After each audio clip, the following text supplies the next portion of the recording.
तो आज हम समझते हैं ग्रीन्स थ्योरम का पहला स्टेटमेंट, उसके बाद इसका सवाल देखेंगे। तो ग्रीन्स थ्योरम या प्लेन, समतल में ग्रीन का प्रमेय। ठीक, तो मान लेते हैं कि एक हमारा एक्स वाई प्लेन है। ठीक है, एक्स वाई समतल, समतल की बात कर रहे हैं प्लेन की, तो एक एक्स वाई समतल है, तो ये हो गया अपना एक्स वाई प्लेन। ठीक, अब इस एक्स वाई समतल में कोई रीजन है, कोई क्षेत्र है, तो वो क्षेत्र मान लो ये क्षेत्र हो गया मेरा, ये क्षेत्र हो गया एस।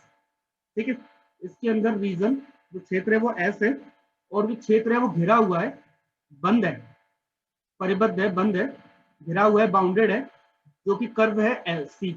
तो सी नाम के कर्व से, सी नाम के वक्र से ये जो क्षेत्र है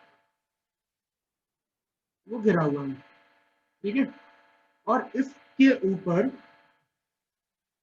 ना, या अंदर, इसके जो अंदर का जो क्षेत्र है उस पर हमारे पास दो फलन दिए हुए, पी और क्यू। दो फलन है पी और क्यू, दोनों ही एक्स पे भी और वाई दोनों पे डिपेंड करते हैं। ये दो फलन है मेरे। अब ये दोनों के दोनों फलन, दोनों के दोनों फंक्शन अंदर, क्षेत्र एस के अंदर की बात हो रही है। पहली बात तो सतत है, कंटिन्यूअस है, और दूसरी बात अवकलनीय है, क्योंकि डिफरेंशिएबल है। तो ये दो नियमों का पालन कर रहे हैं। ये कंटिन्यूअस भी है, तो हर एक पूरे क्षेत्र पर उपलब्ध, मतलब मौजूद है, सभी जगह पर है, पूरे क्षेत्र में है। और डिफरेंशिएबल भी है, अवकलनीय भी है, मतलब इनमें अंतर जनरेट होता है, कुछ ना कुछ अंतर तो आएगा ही आएगा जब वैल्यू चेंज करोगे। तब तब Q का डिफरेंशियल अगर मैं x के लिए करता हूँ, तो P का डिफरेंशियल हम y के लिए करते हैं, पार्शियली, आंशिक।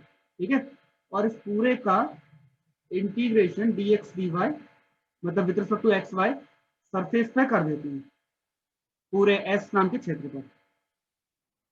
तब जो वैल्यू आएगी वो आपकी लाइन इंटीग्रल, मतलब बाउंड्री से भी निकाली जा सकती है, अगर आप P का इंटीग्रेशन x के लिए और Q का इंटीग्रेशन y के लिए करते हो। देखो दोनों का अपोजिट है, P का यहाँ पे इंटीग्रेशन x के लिए हो रहा है, तो यहाँ डिफरेंशियल y के लिए हो रहा है। ठीक है, और Q का जो आपका डिफरेंशियल x के लिए, तो Q का इंटीग्रेशन y के लिए होगा, तो दोनों एक दूसरे का अपोजिट चल रहे हैं, तो ये एक चीज याद रख लेना बस। ठीक है, अब यहाँ से मुझे क्या मिल रहा है कि भाई ये जो लाइन इंटीग्रल है ये आपका कुछ ऐसे ही तो है, F dot D are type का।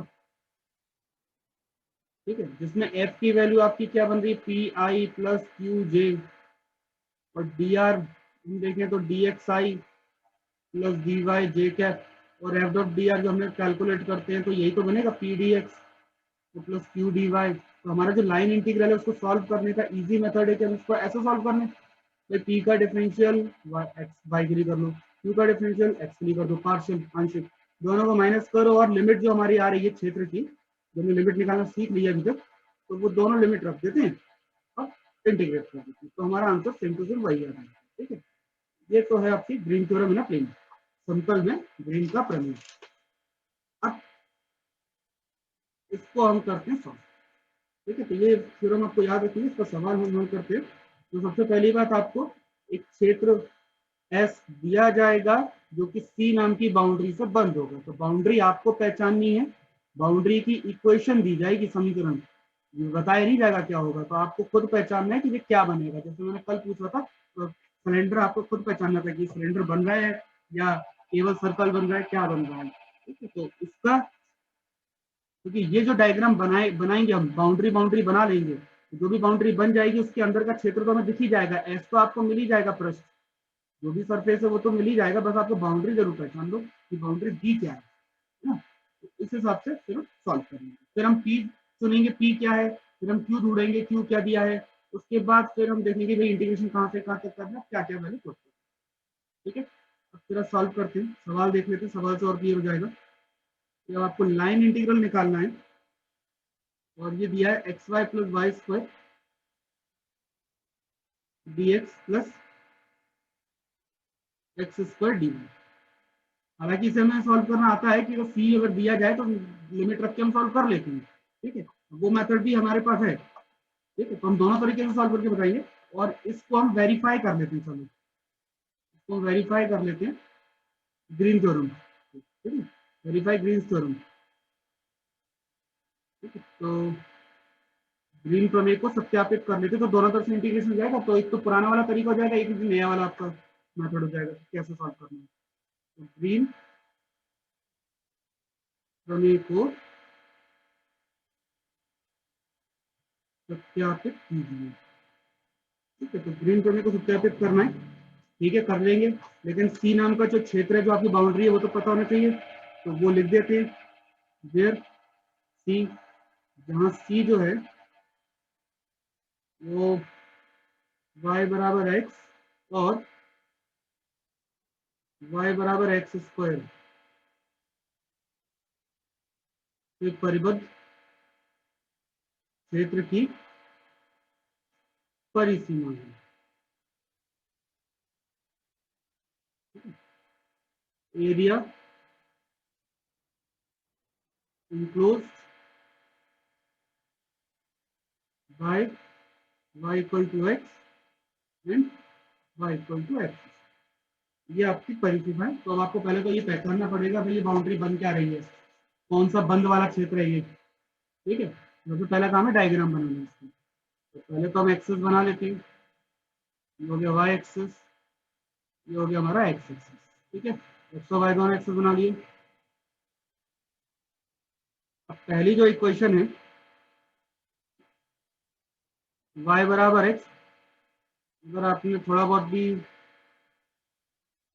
ध्यान से पढ़ के आए हो तो आपको पहचान जाओगे कि ये जो इक्वेशन है ये सरल रेखा का इक्वेशन समीकरण है, ये स्ट्रेट लाइन बनाता है,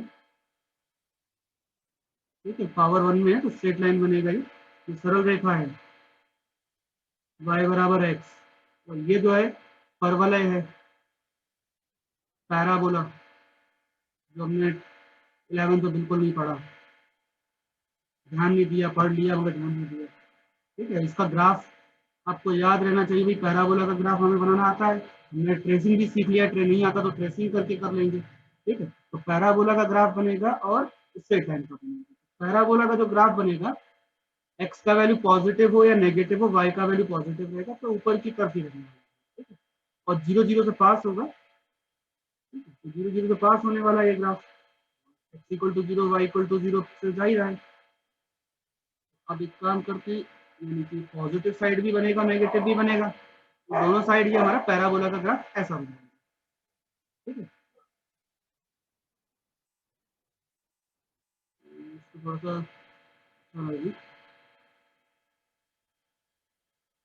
ये हो गया हमारा पैराबोला का ग्राफ, जो कि इसको कवर करते हुए जाएगा।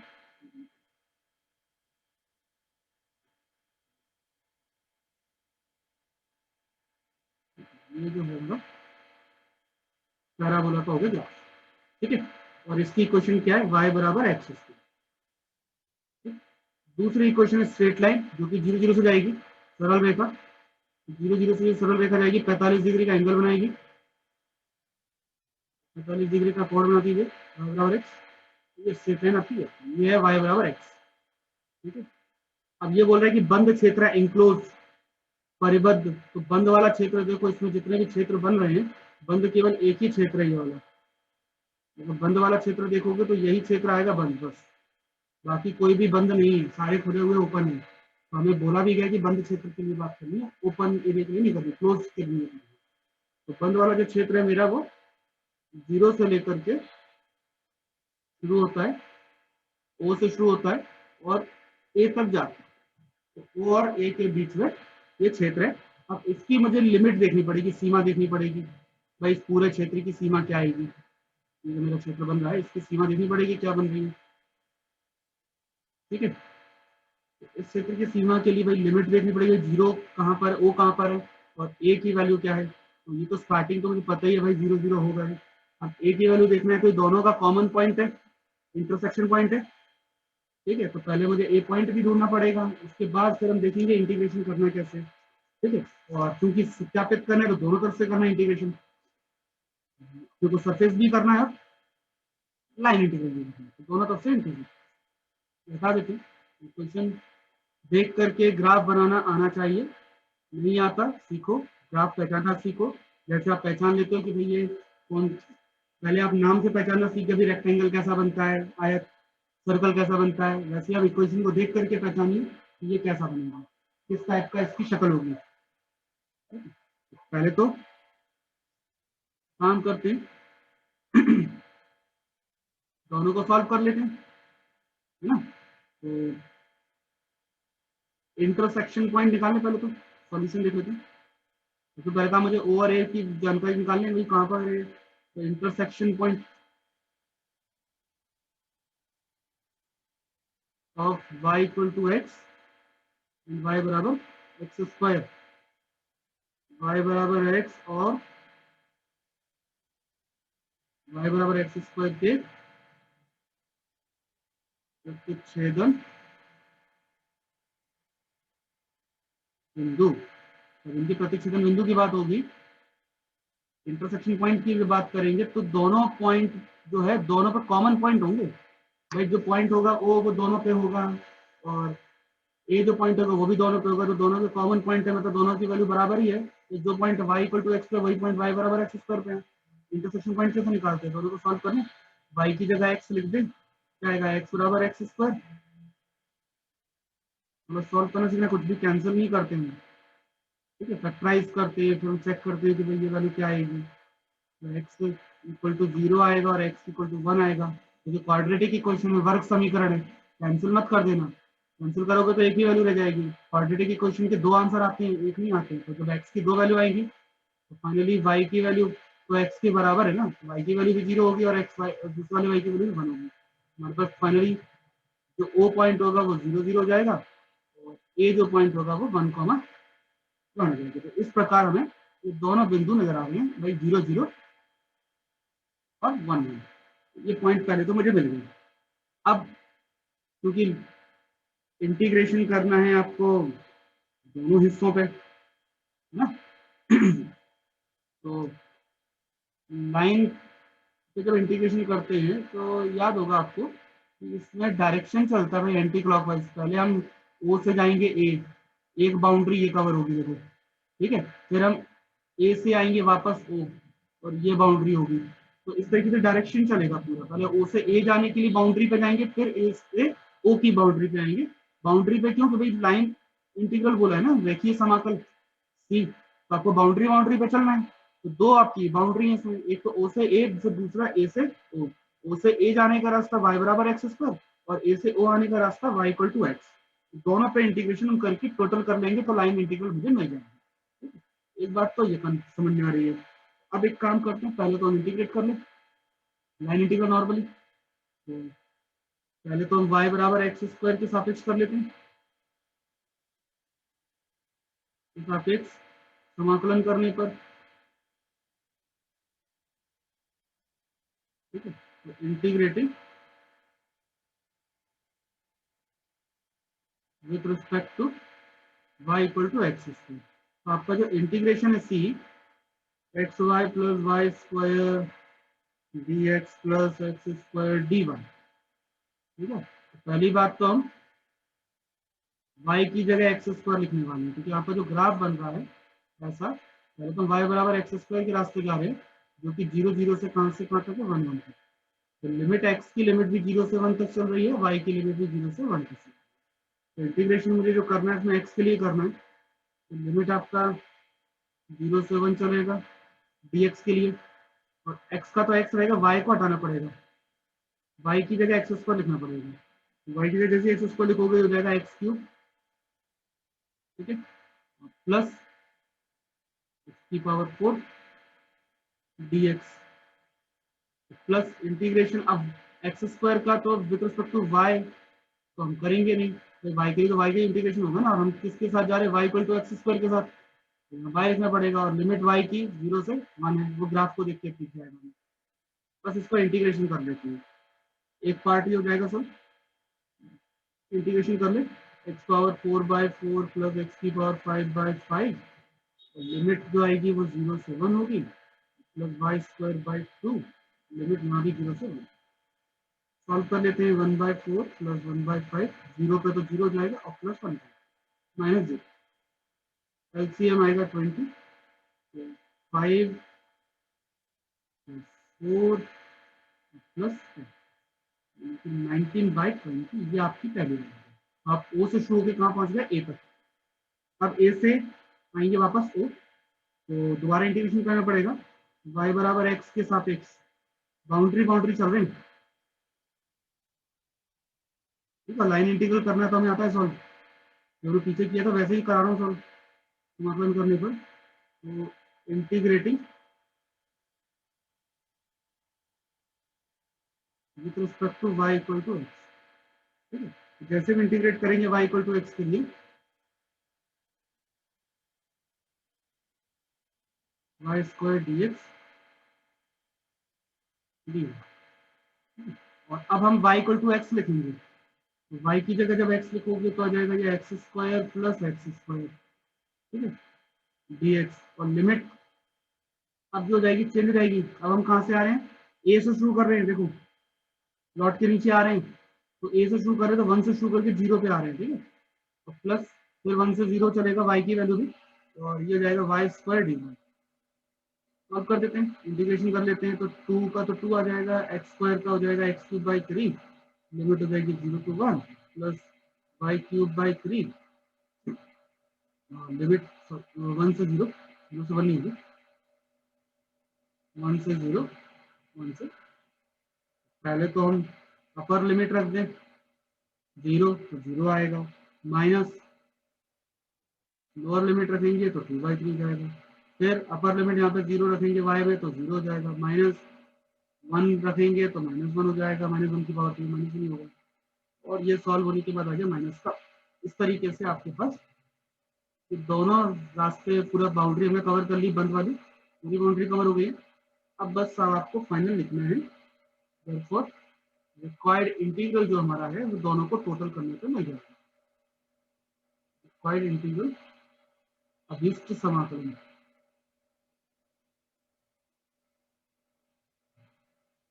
ठीक है।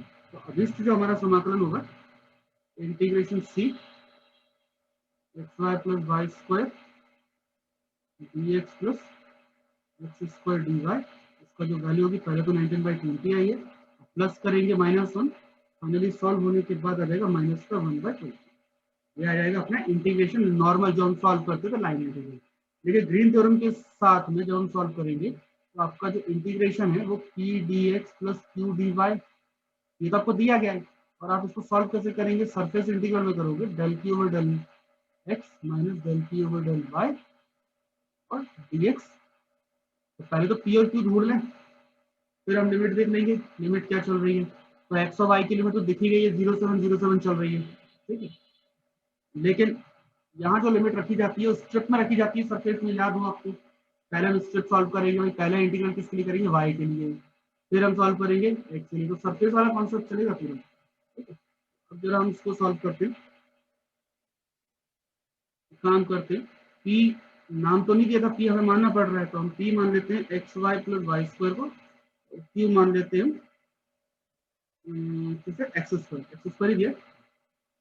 पी का डिफरेंशियल चूंकि मुझे करना पड़ेगा with respect to y, q का डिफरेंशियल मुझे करना पड़ेगा with respect to x, question के अकॉर्डिंग जो मैं ग्रीन थ्योरम लेनी है। तो डिफरेंशियल कर लेते हैं y के सापेक्ष, जैसे y के सापेक्ष डिफरेंशियल करेंगे तो हो जाएगा x प्लस 2y, ये हो जाएगा अपना 2x, ठीक है। और फाइनली जो मुझे इंटीग्रल सॉल्व करना है ग्रीन थ्योरम से, वो है आपका surface integral del q over del x और minus del q over del y d x, ठीक है। देखें पहले वैल्यू पुट कर लेते हैं, फिर हम लिमिट ढूंढेंगे, लिमिट क्या बनी थी, ठीक है। 2x माइनस एक्स 2y, पहले फंक्शन देख लें क्या बन रहा है, उसके बाद फिर हम देखेंगे कि ये लिमिट क्या निकलती है। ये वैल्यू तो यहाँ तक आ गई। अब इसके बाद जो मुझे करना है सॉल्व, एक्स का लिमिट आएगा वाई के लिए, तो मुझे जो इंटीग्रेशन करना, लिमिट देखना पड़ेगी ग्राफ में से, ग्राफ अगर आप ध्यान से देखोगे तो ये रहा आपका ग्राफ, ठीक है। तो पहले इस ग्राफ में अगर आप देखेंगे ध्यान से, तो ऐसे आप जाएंगे तो एक्स में जाएंगे और ऊपर की तरफ जाएंगे तो वाई में जाएंगे। तो पहला जो मेरा इंटीग्रल है वो वाई की दिशा में चल रहा है, तो वाई की दिशा में मैं स्ट्रिप बनाऊंगा और स्ट्रिप की जो वैल्यू होगी वाई की लोअर और वाई की अपर, यही निकालते थे, यही लिमिट होती थी। पहले स्ट्रिप बनाना है और फिर जो स्ट्रिप आएगी आपकी, उस स्ट्रिप का लोअर और अपर दोनों वैल्यू आपको देखनी, वही आपकी वाई की लिमिट है। तो नीचे वाले हिस्से पे तो हमें मालूम है कि भाई ये y equal to x square है, और ऊपर वाला जो हिस्सा है वो वाई इक्वल टू एक्स का है। तो वाई की मुझे लोअर लिमिट जो है वो एक्स स्क्वायर दिख रही है और अपर लिमिट मुझे एक्स, ठीक है। अब ये जो वैल्यू है पूरी, ये x की वैल्यू में अब हम दूसरा इंटीग्रेट करेंगे x से, मतलब ऐसे स्ट्रिप को चलाएंगे, ठीक है। तो ये स्ट्रिप जो है चारों तरफ जब इधर आगे चलेगी तो कहाँ तक जा सकती है, जीरो तक, जीरो से ना, और फिर आगे यहाँ पर जो मूव करेंगे स्ट्रिप को आगे तो मैक्सिमम कहाँ तक जा सकती है, वन तक। तो ये जो स्ट्रिप है वो जीरो से लेके कहाँ तक रहेगी, वन तक। ये रहेगा आपका सरफेस लिमिट निकालने का तरीका। तो पहले आपको कौन सी दिशा में चलना उस दिशा में स्ट्रिप बना लीजिए, उस स्ट्रिप को बना के देख लो भाई लोअर लिमिट नीचे उसकी बाउंड्री क्या है, ऊपर की बाउंड्री क्या है, वो दोनों ही बाउंड्री वाई में आनी चाहिए, वाई की वैल्यू हमने फाइंड कर ली। उसके बाद ये स्ट्रिप कहाँ से कहाँ तक चलेगी, कहाँ से कहाँ तक उसका दायरा है एक्स की दिशा में, एक्स की दिशा में देख लो भाई स्टार्टिंग जीरो से हो रही है, एंडिंग वन पे हो रही है। तो ये तो हो गया हमारा, यही हमने अभी तक किया है। अब इसको इंटीग्रेट कर लेते हैं बस, जैसे इंटीग्रेशन जैसे करते नॉर्मली वैसे, कि पहले वाई के लिए करना है, वाई के लिए करेंगे तो एक्स का तो होगा नहीं, एक्स तो कांस्टेंट है, एक्स वाई हो जाएगा, minus y square by two और टू से टू कैंसिल, लिमिट आपकी चलेगी एक्स स्क्वायर से एक्स, जीरो से वन। सबसे पहले लिमिट रखा जाए x into x, x square minus x square, ठीक है। ये तो गई upper limit, minus lower limit रखेंगे एक्स स्क्वायर, तो एक्स क्यूब हो जाएगी ये, ठीक है, एक्स स्क्वायर रखेंगे और माइनस एक्स की पावर कितनी आएगी, फोर, ठीक। तो एक्स स्क्वायर हो गई कैंसिल। अब आपके पास बचता है प्लस का एक्स की पावर फोर और माइनस का एक्स की dx, और इंटीग्रेट कर लेते हैं तो एक्स और five by five minus x का four by four, limit zero से लिमिट वन रखेंगे तो one by five minus one by four, zero रखेंगे तो जीरो आ जाएगा। और इन दोनों को सॉल्व कर दिया जाए, twenty LCM, four minus five minus one by twenty, देखो वही वैल्यू आ गई सेम टू सेम, ठीक है। तो फाइनली हम लिख सकते हैं एंड में, therefore integral C p D x plus Q D y जो हमने दिया गया था वो इंटीग्रल हमने सॉल्व किया है, इस तरीके से भी सॉल्व करके बता दिया है,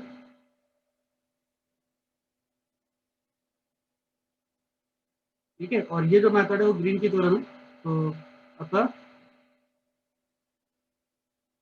ग्रीन की प्रमेय सत्यापित होती है,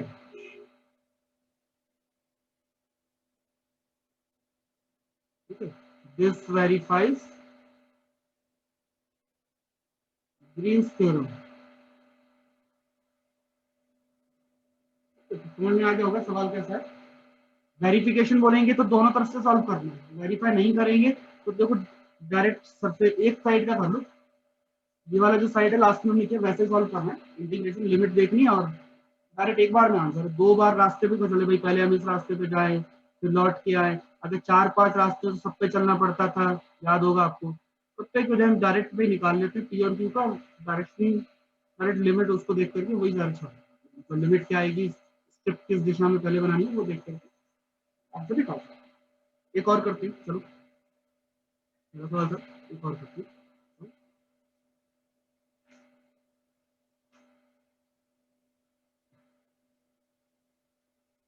ये आपको सॉल्व करना है cos x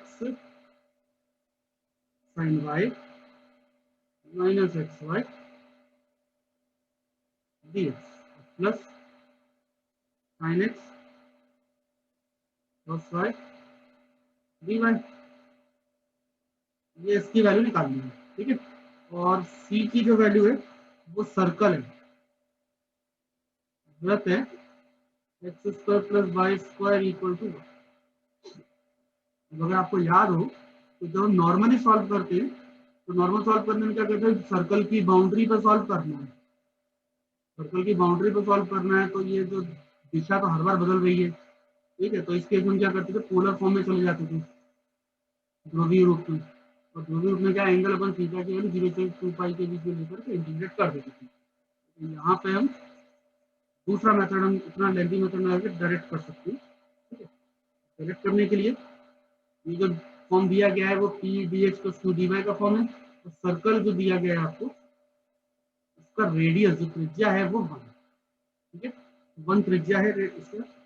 और x square plus Y square की वैल्यू 1 दी गई है। तो सर्कल की जो वैल्यू है, अगर इसको मैं देखूंगा भाई वाई की वैल्यू क्या बनती है हर एक पॉइंट पर वाई में, क्योंकि पहले तो ऑब्वियस बात है कि जब मैं सॉल्व करूंगा इसको ऐसे सरफेस इंटीग्रल से, तो पहला जो मेरी दिशा होगी वो वाई की दिशा होगी, फिर एक्स होगी। तो वाई की दिशा मतलब कि वाई की दिशा में आपको स्ट्रिप बनानी पड़ेगी ऐसे पूरे पे। वाई की दिशा में जो स्ट्रिप होगी, एक तो लोअर वैल्यू होगी वाई की और एक अपर वैल्यू होगी, और जो वाई की जो बाउंड्री है सर्कल की वो होगी।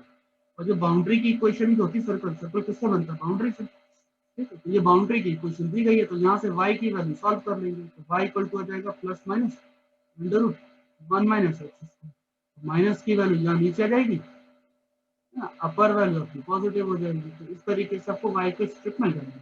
अब ये जो स्ट्रिप है पूरा एरिया बताएगा सर्कल का। अब ये स्ट्रिप का जब मूवमेंट होगा यहाँ तक हो सकता है स्टार्टिंग, और यहाँ एंड हो सकता है। तो ये जो वैल्यू है मेरा रेडियस 1 है, तो यहाँ पर x की वैल्यू -1 है, तो यहाँ पे x की वैल्यू 1 है, ठीक है। तो -1 से +1 तक तो x की वैल्यू -1 से +1। तो इस तरीके से इसको देखेंगे और लिमिट भी सामने दिखेगी आपको। और बस सॉल्व करने के लिए पी और क्यू भी आपको दिया गया है, डिफरेंशियल करना है, ठीक है। आइडिया समझ में आ गया होगा कर क्या रहे, इसको मैं हटा देता हूँ। तो आपको बस डायग्राम आप अपने नोट्स में जरूर नोट ऐड कर लेंगे, डायग्राम को नोट्स में ऐड करना। और जब भी कोई भी क्वेश्चन हम जब पेपर में लिखते हैं, तो अगर ज्योमेट्री का है तो जितना हो सके डायग्राम आप ड्रॉ करें, उसके कोऑर्डिनेट बताएं, जो भी चीज़ चल रही है उसको सब चीज़ शो करो। इससे क्या है कि अच्छा इंप्रेशन पड़ता, लगता है कि हाँ ठीक है, किसी पढ़े लिखे बंदे की कॉपी चेक करनी, नहीं तो क्या सारी जैसी आती है चीटिंग लगती है। पहले तो by green's theorem in a plane, पहले हम पूरा फॉर्म लिख दें। ग्रीन की समतल में, ये ग्रीन ग्रीन के समतल में प्रमेय से,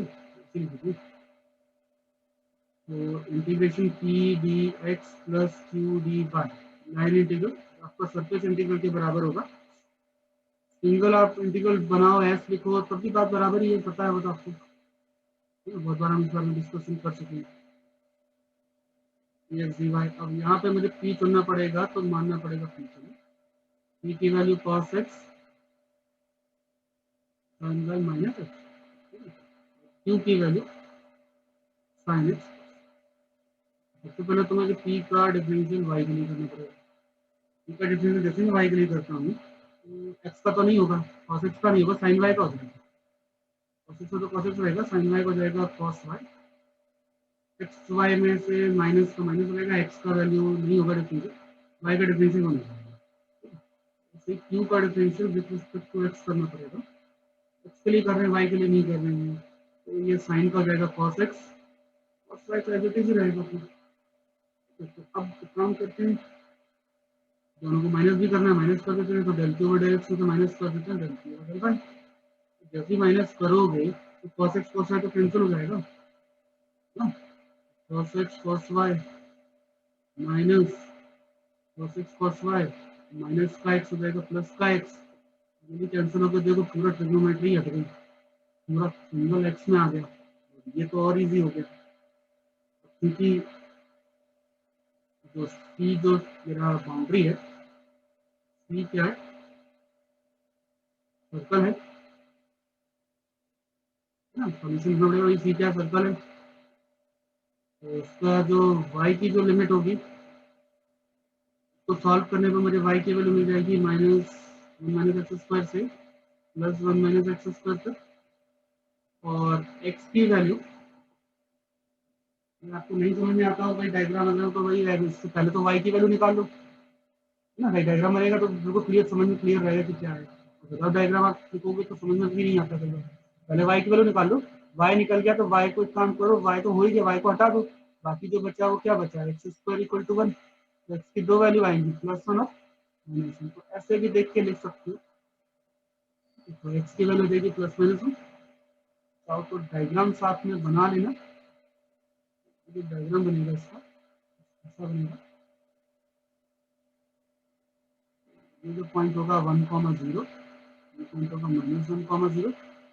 स्टेप बनेगी आपकी y में, पहले तो स्टेप बनाएंगे, स्टेप बनेगी y की दिशा में जा रही है। ये जो स्टेप बनेगी इसमें y की अपर वैल्यू जाएगी √1 - x² और लोअर वैल्यू जाएगी y की -1। नीचे तो वैसे वैल्यू माइनस नहीं आएगी। ये जो स्टेप है इसका मूवमेंट -1 से +1। इस तरीके से पूरा सेटअप हो गया। अब बस इंटीग्रेशन करना है, ठीक है। तो किसमें वैल्यू पुट करना है, फर्स्ट क्वेश्चन 1 में। क्वेश्चन 1 में हम सॉल्व कर लेते हैं। फ्रॉम इक्वेशन 1 1 से integral c p q, p और q में लिखा था तो प्रॉपर लिख लेते हैं।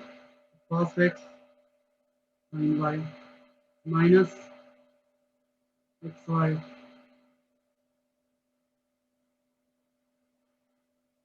cos y dy,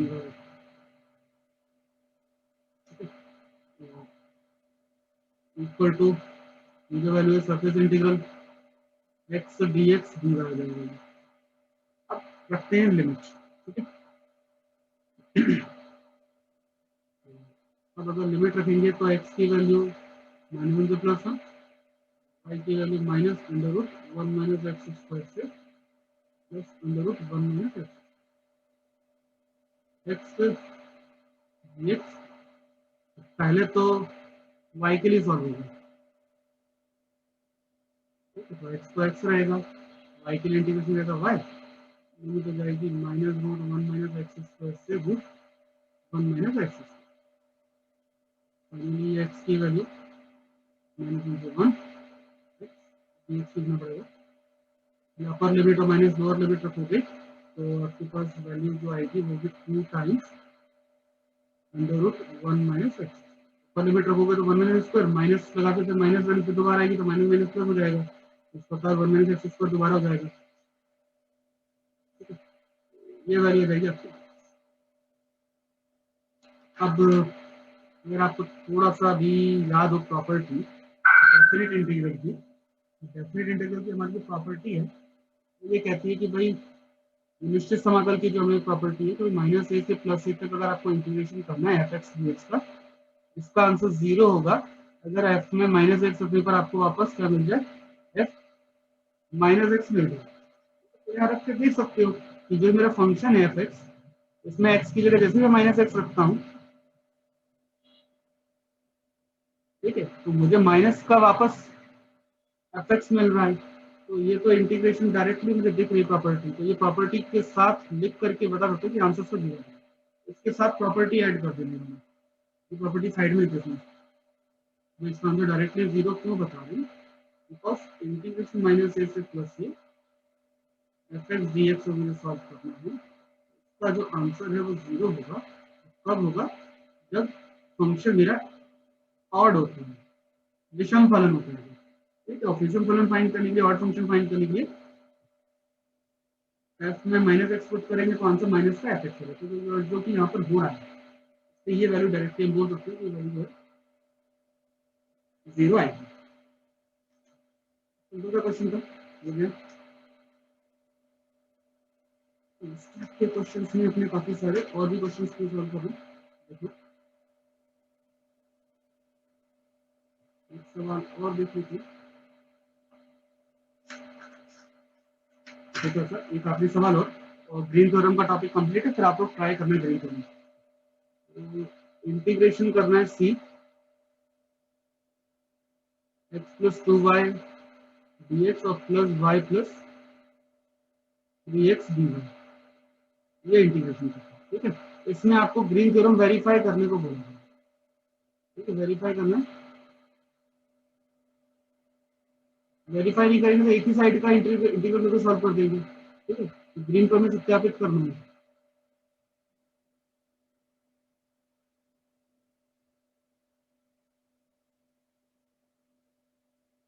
और सत्यापित इसलिए करना है एस सी के लिए, और सी जो है bounded, area bounded by x square plus Y square equal to, Hindi में x square plus Y square बराबर 1 से परिबद्ध क्षेत्र है। ठीक है, अब जब बाउंडेड है, परिबद्ध है, x square plus Y square equal to 1, तो हमें ये मालूम है कि ये तो सर्कल बन रहा है, सर्कल के अंदर ही करना है ये भी सॉल्व। ठीक है, इसी प्रकार ये इसको सर्कल भी सॉल्व करेंगे। सॉल्यूशन देखिए, पहले तो मुझे सर्कल के लिए जब मैं बात करूंगा, नॉर्मल जब इंटीग्रल सॉल्व कर रहे हैं तो पोलर फॉर्म में लेके जाना पड़ेगा, मतलब पार्शियल समीकरण, इसका जो सर्कल का जो पैरामीट्रिक फॉर्म है वो लिखना पड़ेगा। ठीक है, पहले नॉर्मली हम सर्कल की बात करते हैं, तो गिवन सी जो रीजन है वो सर्कल है, कौन सा, x square plus Y square equal to, ये वृत्त है। और सर्कल के अंदर जब हम पूरी बाउंड्री पे, जब सर्कल की बाउंड्री पे जब हम चलते हैं तो हमें पोलर फॉर्म के साथ ही हमें इंटीग्रेट करना पड़ता है। तो इससे इस वाले केस में पैरामीट्रिक फॉर्म ले लेते हैं, पैरामीट्रिक इक्वेशन ऑफ सर्कल, वृत्त का प्राचल समीकरण। इसकी रेडियस तो 1 है, तो एक्स इक्वल टू तो था आर कॉस थीटा, आर की वैल्यू तो 1 है इसमें, तो x equal to cos theta लिख देते हैं, तो y equal to r sine theta से जाएगा y equal to sine theta, और यहाँ से डी एक्स भी चेंज हो जाएगा, जाएगा माइनस का साइन थीटा डी थीटा, तो डी वाई बदल जाएगा कॉस थीटा डी थीटा। और दूसरी बात, थीटा की जो लिमिट है मेरी वो 0 से लेके कहाँ तक हो जाएगी, 2 तक। ये तो पूरा डिस्कशन पहले भी कर चुके हैं इस बारे में कि ऐसा ऐसा होता ही है। अब बस इसमें हमें इंटीग्रेशन करना है, तो integration C x plus 2y dx plus y plus 3x dy, इस पूरी बाउंड्री पे जब हमें चलना है सर्कल की बाउंड्री पे, तो सर्कल की बाउंड्री के लिए मुझे इंटीग्रेशन जो होगा चेंज करना पड़ेगा सर्कल के हिसाब से। अब जो वैल्यू आएगी, ठीक है, तो सी बाउंड्री जो होगी मेरी, एक्स की वैल्यू कॉस थीटा, लिमिट ही लगा देंगे, एक्स की value cos theta plus 2 sine theta. ठीक है, dx की value minus sine theta plus y sine theta plus 3 cos theta, dy की value cos theta, limit theta की चलेगी 0 से लेकर 2 पाई, 0 से 2 पाई, कॉस थीटा का मल्टीप्लाई माइनस साइन थीटा से कर लेते हैं, तो माइनस का cos theta sine theta minus 2 sine square theta plus sine theta cos theta plus 3 cos square theta. इस तरीके से डी थीटा हमारा ये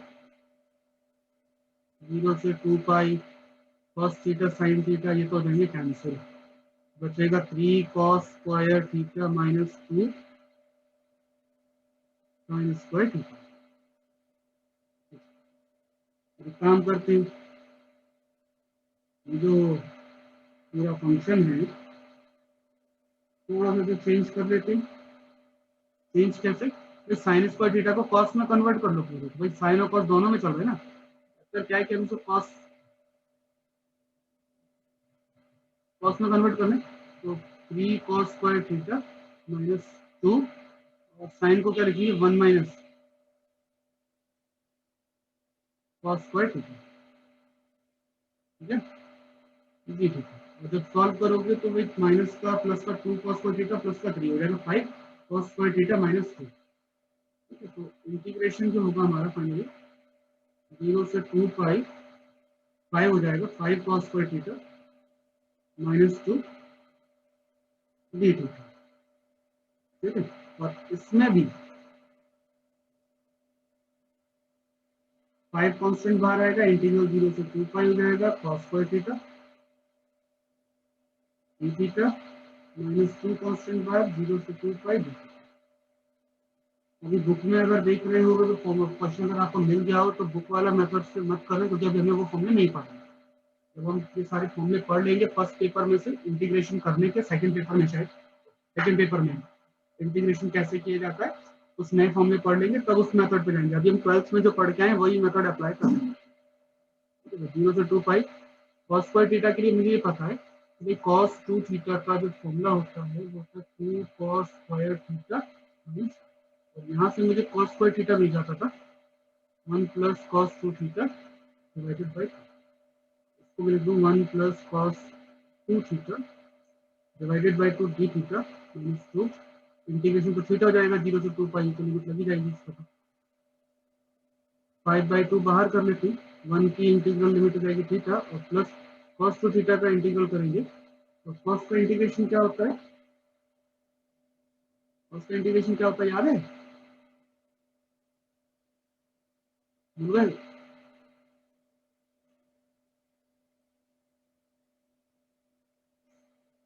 sin 2 थीटा बाई 2 लिमिट 0 से -2 लिमिट रख देते हैं theta minus 2 pi minus 0 5/2 theta की लिमिट आ जाएगी 2 पाई साइन 4 पाई बाई 2, ये हो गया अपर लिमिट, माइनस लोअर लिमिट रखेंगे 0 माइनस साइन 0 माइनस 2 पाई, 0 तो 0 जाएगा। तो साइन 4 पाई की वैल्यू 0 थी, साइन 0 की वैल्यू भी 0 थी, तो यहाँ बचेगा आपका 5 पाई, ठीक है। और 5 पाई बचेगा और डिवाइड बाई 2 और 2 कैंसिल कर लेंगे, बाकी सबको 0 हो रहा है। माइनस का 2 इंटू 2 4 पाई होगा, माइनस 2 इंटू 4 पाई और इक्वल टू आ जाएगा पाई। तो हमारी जो वैल्यू आ रही है वो आएगी पाई। एक इंटीग्रेशन तो ये हो गया। दूसरा अब पार्ट मुझे करना है सत्यापन के लिए, तो लेट माना पी और क्यू मानना पड़ेगा। पी की वैल्यू हो जाएगी अपनी x प्लस 2y और क्यू की वैल्यू जाएगी y प्लस 2। पी का जो डिफरेंशियल है मुझे y के लिए करना पड़ेगा और क्यू का डिफरेंशियल x के लिए। पी को जैसे हम y के लिए डिफरेंशिएट करते हैं या 2 आंसर देगा, इसको हम करेंगे x के लिए 3 आंसर देगा। फिर del q over del x minus करना पड़ेगा डेल क्यू ओवर वाई, ये वैल्यू जाएगी 3 माइनस 2 यानी कि 1, ठीक है। फाइनली जो सरफेस इंटीग्रल इसकी आंसर मुझे पाई आना चाहिए, देखते हैं पाई आता है या नहीं आता है। dx dy फाइनली जॉब करके ये जो वैल्यू है अपनी 1 हो जाएगी और dx dy, तो dx dy तो आपका क्या आ जाएगा एरिया, ठीक है। तो एरिया आ जाएगा dx इंटू डी वाई, तो multiply dx into d y total solve होकर के क्या है ds ही तो है। तो ds आपका टोटल क्या देगा एरिया ऑफ सर्कल, एरिया आ जाएगा एरिया ऑफ सर्कल वृत्त का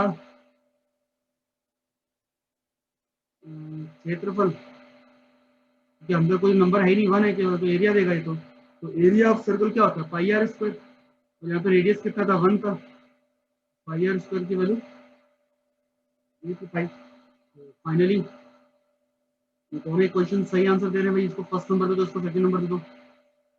अब लास्ट में और लिख लो from 1 and 2,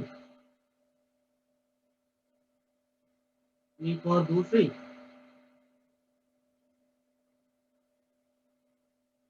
dx plus qdy equal to surface integral तो याद हो जाना चाहिए ये तो फॉर्मूला ना भाई, फॉर्म वही थ्योरम है। ठीक है, तो इसका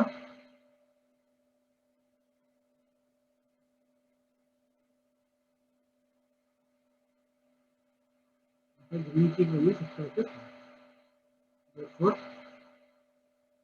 this verifies